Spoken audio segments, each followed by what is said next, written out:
Radical. Viewer discretion is advised. Welcome to Radical Rapid Fire Comment Response for November 16th through the 22nd. Starting out, it's Remember the Great Sports. Love the Yakuza 2 gameplay. I loved that game on PS2 back in the day. But tell you what, I got a PS2. I got a PS2 and a PS3. In the comment section down below, leave me how many games there are for the PS2 and the PS3 of Yakuza. I might pick some up. Epsilon Eagle. What do you do with all these radios? I'm gonna create a humble radio museum. No, I got 3 radios in the span of 2 weeks. And I tell you that Impala Dash was a hooer, taking so many different radios in that Dash. The Dual, okay, I took it back, got money back for that. The Boss, still got the Boss. Nice radio. Probably going to have that be a Christmas gift, because there's a lot of people in my family, I think, that could really use a new radio. And number 3, the Pioneer is currently in there. And I'm really not going to do anything with the Pioneer. I'm not going to sell it. I'm not going to take it back. I love the Pioneer. And I'll have an upcoming video comparing all 3. I might have a couple videos comparing all 3 and telling you all why I love this new Pioneer radio. So definitely keeping that. George Alves. I prefer Matt Pat's videos. The science dude is extremely annoying. I believe he's called Austin. Ugh. Here's always that other guy on a channel. You go to a channel and you expect, when you see a video, you expect the main guy. But then there's a drop in quality from Matt Pat and this guy Austin. Not just a drop in quality, but he is trying, it seems so hard, to be like Matt Pat and failing miserably. He is incredibly fucking annoying and obnoxious. But you know what? I could have made it through that if at least the video had any substance whatsoever. Sean Appenzeller, that's like watching a movie for the first half hour and giving it 5 out of 5 stars. We all know a movie can fall apart at the end. You commented on the video where I basically call people like Dreamcast Guy reviewing fraud, because people will point to, whenever reviews a game, people will point to that he hasn't shown like a lot of his achievements, which I think is key. They make them public. If you're going to be a games reviewer, make your achievements public so people can see at least that you finished the fucking game. But you have these fraud reviewers that basically, many people point to many uploads in the past for Dreamcast Guy. It seems like he didn't even play through certain parts of the game, and people will bring things up and he won't have an answer for those parts in the game. How can you give any review to a game you have not completed? I don't mean like getting 100% and everything in the game, but actually just making it through the game. At least making it through it. Okay? Some people were putting up an argument, well, if the game is crap, you don't have to play through the whole game to realize it's crap.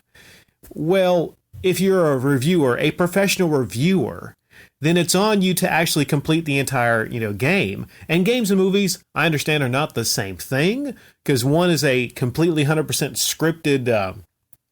scripted, what's the word there? I just had a brain fart. Fuck it, whatever. Scripted, because I kept thinking platform, a scripted genre, medium. There you go, boom. A scripted medium, and the other is not. Outside of maybe a Telltale game where pretty much most of it is, kind of like a movie and scripted, right? Where was that? Yeah. Okay, you said a movie can fall apart at the end. Yeah, a movie can fall apart at the end. A game can fall apart at the end. A game can start a certain way and then fall apart at the end. Or maybe the gameplay gets a lot different, or they start adding things.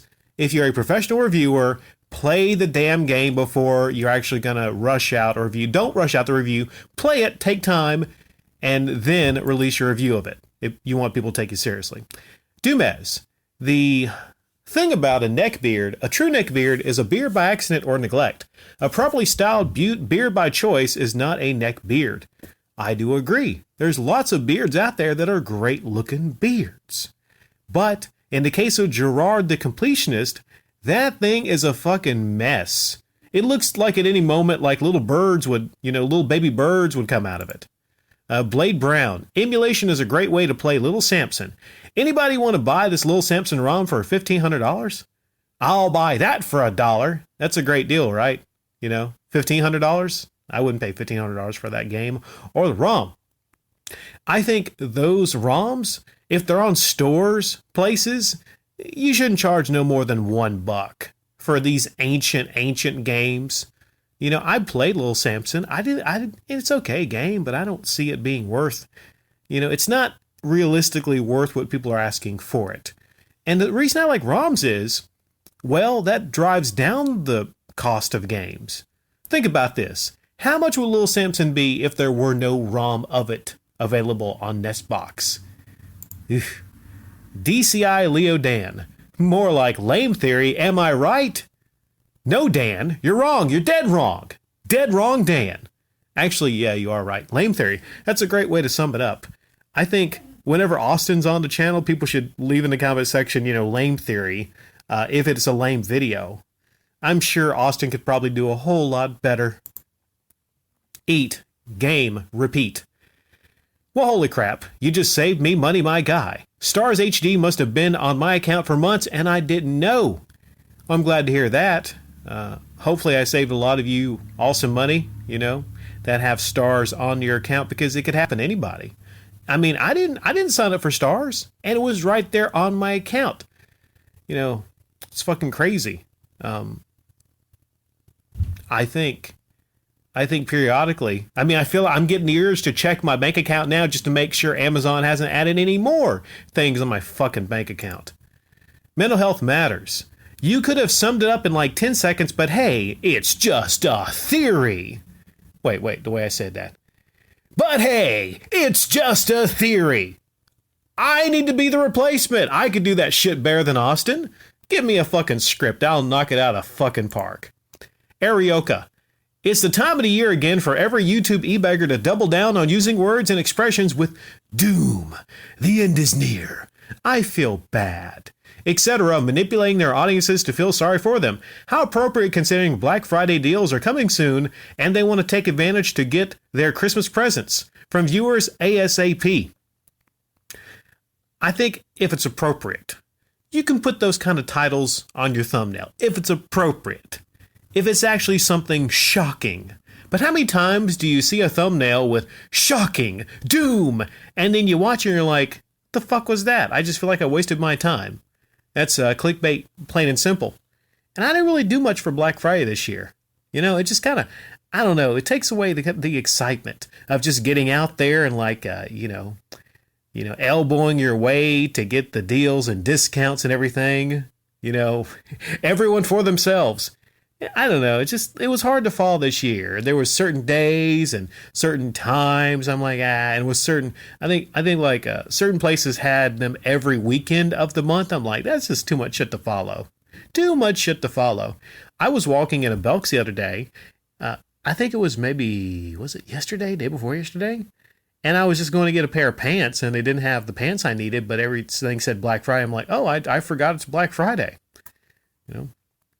Servbot42. Escape the anxiety of creating.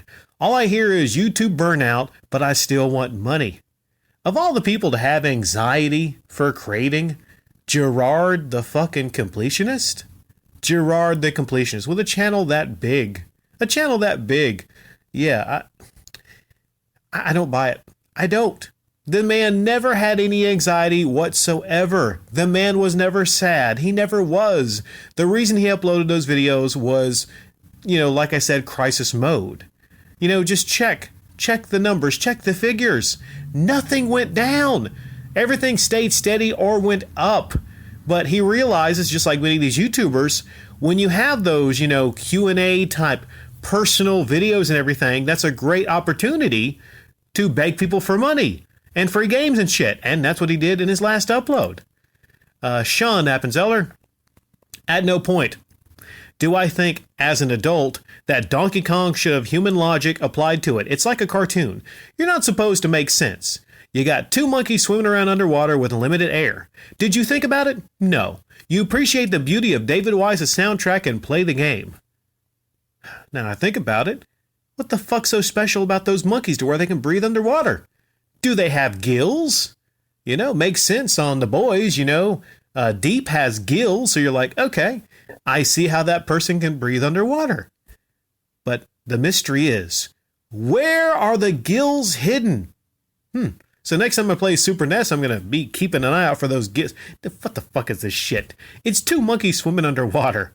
I wonder if it was in the reviews, these people would type up the review. I'm going to give it an 8 out of 10 because it defies logic for monkeys to be swimming underwater. It's a fucking video game. Just let it be a video game.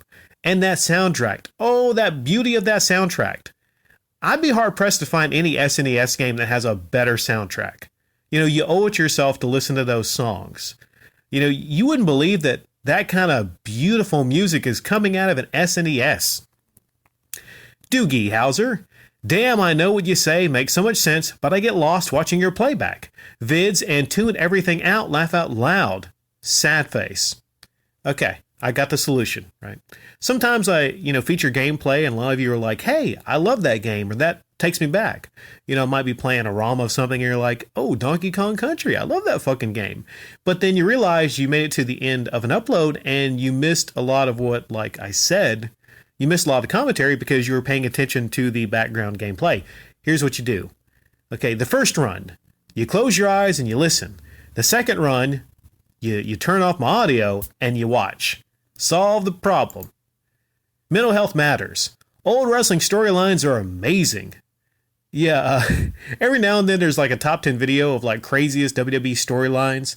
And most often than not, the one that comes up the craziest is the Triple H Kane Katie Vick storyline. And there was a part of that storyline where, and this was on television, you see Triple H get up and straddle he's on a casket. And he like opens this casket and it's Katie Vick. And things are done. Things are said. And it is one of the most batshit crazy, insane things you've ever seen. One reason people will watch wrestling is because some of the storylines are just crazy, just insane. And sometimes crazy things, can happen. Nowadays, I'm not following that much. But yeah, one other that comes to mind, a lot of people point to, is Big Boss Man, and I think his dad passed away and they turned that into a storyline, and you have Big Boss Man pulling the Big Show's dad in a casket down the road, I believe. So yeah, that's one fun thing about wrestling, is just a crazy over-the-top storylines. Red Stratus 97. The museum is pretty much dead now. He hasn't mentioned it in a very long time. The virus killed any idea of it happening. It's dead now, even to John Hancock. I'll be surprised if he ever brings it up again. Well, the thing about the virus is it's going to be a temporary thing. All right? It's going to be a temporary thing. It's not going to last forever. So maybe he's not mentioning it. Believe it or not, I've not, checked up on any John Hancock stuff in a while. I've not.